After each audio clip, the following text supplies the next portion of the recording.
दोस्तों नमस्कार, स्वागत है आपका यूट्यूब चैनल एबी टेक में। आज है 7 जुलाई 2024 और जान लेते हैं आज की महत्वपूर्ण खबरें जो आज के प्रमुख समाचार पत्रों पर छाई हुई हैं और आप लोगों के लिए बहुत ही इम्पोर्टेंट हैं। सबसे पहले यहाँ पर देखिए लोक सेवा आयोग से अपडेट है। आप लोग जानते हैं कि लोक सेवा आयोग में ARO पेपर लीक हो जाने, इसके साथ ही सिपाही भर्ती पेपर लीक हो जाने के बाद अब सभी आयोग अपने अपने स्तर से हर तरीके के सुरक्षा को अपनाने में लगे हुए हैं। इसी कड़ी में लोक सेवा आयोग की तरफ से यहाँ पर कहा गया है कि अब हर अभ्यर्थी को सीलबंद पैकेट में मिलेगा प्रश्न पत्र। उसी के बारे में यहाँ पर अपडेट है। कई सारे बदलाव लोक सेवा आयोग लगातार कर रहा है। लिखा हुआ है कि UPPSC की भर्ती परीक्षाओं में प्रश्न पत्रों की सुरक्षा को लेकर के एक महत्वपूर्ण बदलाव किया गया है। आयोग की सभी परीक्षाओं में हर अभ्यर्थी को सीलबंद पैकेट में प्रश्न पत्र दिए जाएंगे और अभ्यर्थी सीलबंद पैकेट को अपने हाथों से खोलेंगे। अन्य आयोगों और बोर्ड की भर्ती परीक्षाओं में भी इस व्यवस्था को लागू किए जाने की तैयारी हो गई है। इससे पूर्व आयोग की परीक्षाओं में 24 प्रश्न पत्रों के बंडल सील पैकेट में परीक्षा केंद्रों को भेजे जाते थे। ऐसे में बंडल की सील को नुकसान पहुंचाए बिना उसमें से एक पेपर आसानी से निकाला जा सकता था। पेपर लीक मामलों में यह आशंका भी जताई गई कि बंडल की सील को नुकसान पहुंचाए बिना उसमें एक प्रश्न निकाला गया और बाद में वापस बंडल में रख दिया गया है, लेकिन अब ऐसा नहीं हो सकेगा। पेपर अब लोहे के बक्सों में रखे जाएंगे और हर प्रश्न पत्र को अलग अलग सील किया जाएगा। प्रश्न पत्रों के सील पैकेट पारदर्शी होंगे, जिसमें ऊपर से केवल पहला और अंतिम पृष्ठ ही दिखेगा, जिनमें सवाल नहीं होते हैं। अगर प्रश्न पत्रों के सील पैकेट एक बार खोल दिए गए तो दोबारा उन्हें सील नहीं किया जा सकेगा। सील पैकेट की विशेष पहचान भी होगी, इससे पता चल पाएगा कि उसमें कोई छेड़छाड़ हुई है या नहीं। परीक्षा शुरू होने पर हर अभ्यर्थी के हाथ में सील बंद पैकेट में प्रश्न पत्र में होंगे और अभ्यर्थी अपने हाथों से पैकेट खोलेंगे ताकि अभ्यर्थी स्वयं पूरी तरह से आश्वस्त हो सकें कि उन्हें जो प्रश्न पत्र मिला उससे कोई छेड़छाड़ नहीं हुई है। आयोग के सूत्रों ने बताया कि आयोग की आगामी सभी भर्ती परीक्षाओं में अभ्यर्थियों को विशेष प्रकार के सीलबंद पैकेट में ही प्रश्न पत्र उपलब्ध कराए जाएंगे। तो ये नई व्यवस्था जो है लोक सेवा आयोग कर रहा है, जिसमें हर अभ्यर्थी का जो पेपर होगा वो सीलबंद पैकेट में रहेगा।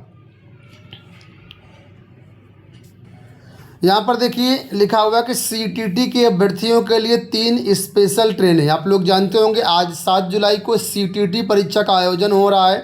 ऐसे में यहाँ पर प्रयागराज से अपडेट है कि सीटेट का आयोजन रविवार को होगा। परीक्षार्थियों को कोई परेशानी ना हो इसके लिए रेलवे 3 स्पेशल ट्रेन चलाएगा। इन तीनों ही ट्रेनों का संचालन गाजियाबाद से कानपुर प्रयागराज के रास्ते पंडित दीनदयाल उपाध्याय जंक्शन तक होगा।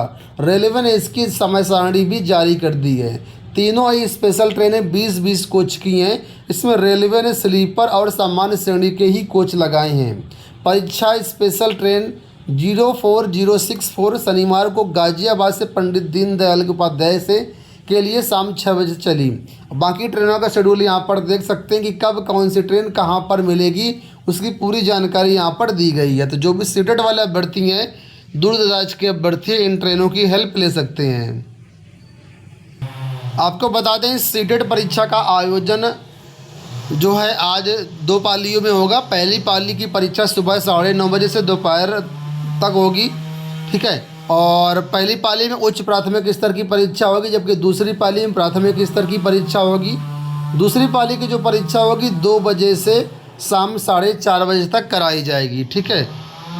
तो फिलहाल यहाँ पर जो भी अभ्यर्थी परीक्षा में शामिल हुए हैं उन सभी को बहुत बहुत शुभकामनाएं। यहाँ देखिए लखनऊ से अपडेट है कि 13 मेडिकल कॉलेजों की मान्यता पर संशय। कई संकाय सदस्यों की कमी तो कहीं एक ही प्रधानाचार्य के पास 2-2 कॉलेजों का प्रभार। प्रदेश के 13 नए मेडिकल कॉलेजों की मान्यता पर इस वर्ष भी संशय है। नेशनल मेडिकल कमीशन की टीम निरीक्षण कर चुकी है, इसके बाद भी अब तक किसी भी कॉलेज को मान्यता नहीं दी गई है। इसके पीछे बड़ी वजह कॉलेजों में संकाय सदस्यों की कमी है। कहीं कहीं तो एक ही प्रधानाचार्य के पास 2-2 कॉलेजों का चार्ज है। तो ऐसे में यहाँ पर जो है बड़ी समस्याएं हैं। प्रदेश में 13 राज्य स्वशासी मेडिकल कॉलेजों का निर्माण पूरा हो गया है। ये कॉलेज कुशीनगर, कौशाम्बी, सुल्तानपुर, कानपुर देहात, ललितपुर, पीलीभीत, औरैया, सोनभद्र, बुलंदशहर, गोंडा, बिजनौर, चंदौली, लखीमपुर खीरी जिले में है। इन्हें संचालित करने के लिए 2023-24 में तैयारी चल रही है। उम्मीद थी कि सत्र 2024-25 में इन कॉलेजों को MBBS पाठ्यक्रम शुरू करने की अनुमति मिल जाएगी। इससे प्रदेश में MBBS की 1300 सीटें बढ़ जाती, लेकिन ये उम्मीद कुल मिलाकर के अब ख़त्म होती हुई नज़र आ रही है। परिषदीय शिक्षकों से जुड़ी हुई यहाँ पर अपडेट है कि अब प्राथमिक शिक्षकों की डिजिटल हाजिरी 8 से। प्रदेश के परिषदीय स्कूलों में कार्यरत शिक्षकों व कर्मचारियों की डिजिटल हाजिरी अब 8 जुलाई से ही होगी। इसके लिए पहले 15 जुलाई की डेट निर्धारित की गई थी, लेकिन अब इसको जो है 8 जुलाई से ही लागू करने की तैयारी है। उत्तर प्रदेश BTC शिक्षक संघ ने इस आदेश पर अपना विरोध दर्ज कराया है। DG स्कूल शिक्षा कंचन वर्मा ने इस संबंध में प्रदेश के सभी जिला बेसिक शिक्षा अधिकारियों को पत्र भेजा है। पत्र में कहा गया कि बेसिक शिक्षा परिषद के अधीन संचालित सभी प्राथमिक, उच्च प्राथमिक और KGB विद्यालयों में ग्रीष्मकालीन अवकाश के बाद 25 जून से छात्र छात्राएं उपस्थित पंजिका एवं MDM पंजिकाएं डिजिटल रूप से तैयार किए जाने के निर्देश दिए गए हैं। अब यहाँ पर कुल मिलाकर कल से डिजिटल हाजिरी लगाई जाएगी। नीट UG काउंसलिंग को लेकर के अपडेट है कि नीट UG की काउंसलिंग स्थगित। शनिवार से शुरू होनी थी प्रवेश प्रक्रिया। सुप्रीम कोर्ट में कल होने वाली सुनवाई पर केंद्र सरकार की नज़र। तो परीक्षा में गड़बड़ी और पेपर लीक जैसे विवादों से घिरी मेडिकल में प्रवेश की परीक्षा नीट UG के भविष्य को लेकर के वैसे तो सुप्रीम कोर्ट में सुनवाई कल 8 जुलाई को होनी है, लेकिन इससे पहले शनिवार यानी 6 जुलाई से प्रस्तावित काउंसलिंग की योजना को फिलहाल टाल दिया गया है। अब काउंसलिंग का नया कार्यक्रम सुप्रीम कोर्ट का रुख देखने के बाद घोषित होगा। हालांकि स्वास्थ्य मंत्रालय ने जो संकेत दिया उसके तहत अब ये काउंसलिंग इस महीने के अंत तक शुरू हो सकती है। SSC CGL में योग्य भर्ती कर सकेंगे आवेदन। तो 17,727 पदों पर आवेदन की प्रक्रिया शुरू है। आवेदन करने की अंतिम डेट 24 जुलाई 2024 है। जो भी अभ्यर्थी ग्रेजुएट हैं वो लोग इस भर्ती में आवेदन कर सकते हैं। एग्जामिनर, ASO, इंस्पेक्टर सहित कई पदों पर यहाँ भर्तियाँ हो रही हैं। तो ज़्यादा जानकारी के लिए आप लोग SSC की वेबसाइट पर जाकर के जानकारी ले सकते हैं और बेहतरीन पदों पर आप भर्ती के लिए आवेदन कर सकते हैं। भारत सरकार द्वारा एक अजीबोगरीब बीमारी के लिए यहाँ पर देखिए गाइडलाइन जारी कर दी गई है। ये बीमारी है दिमाग को खाने वाला रोग। आपको बता दें, अमीबा आप सब लोग जानते होंगे, जो कि नदियों तालाबों में पाया जाता है और अभी हाल ही में केरल में 4 नए केस निकल कर के आए हैं, जहाँ पर 3 लोगों की डेथ हो चुकी है।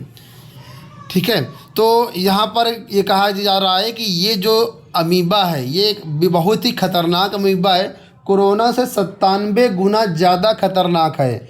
गंदे पानी में ये रहता है और अगर कोई वहाँ पर स्विमिंग करता है, कुछ भी करता है, तो ये नाक के रास्ते या मुंह के रास्ते जो है ये दिमाग तक चला जाता है और वहाँ पर दिमाग की कोशिकाओं और ऊतकों को डेड कर देता है। और अंततः रिजल्ट ये मिलता है कि यहाँ पर जो है वो दिमाग पूरा एक तरीके से डेड हो जाता है। तो ये एक बहुत ही भयंकर बीमारी है।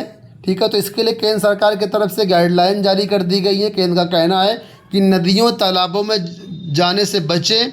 राष्ट्रीय रोग नियंत्रण केंद्र की आपात बैठक सभी राज्यों के लिए गाइडलाइन जारी कर दी गई हैं। ठीक है, तो आप सभी लोग इसको अवॉइड करें। गंदे पानी में रहता है तो गंदे पानी में बिल्कुल भी मत जाएं। खासतौर पर नदी और तालाबों से दूर रहें। सभी राज्यों के लिए गाइडलाइन जारी कर दी गई हैं। केरल में चौथा केस सामने निकल के आया, जिसमें अब तक 3 बच्चों की डेथ हो चुकी है।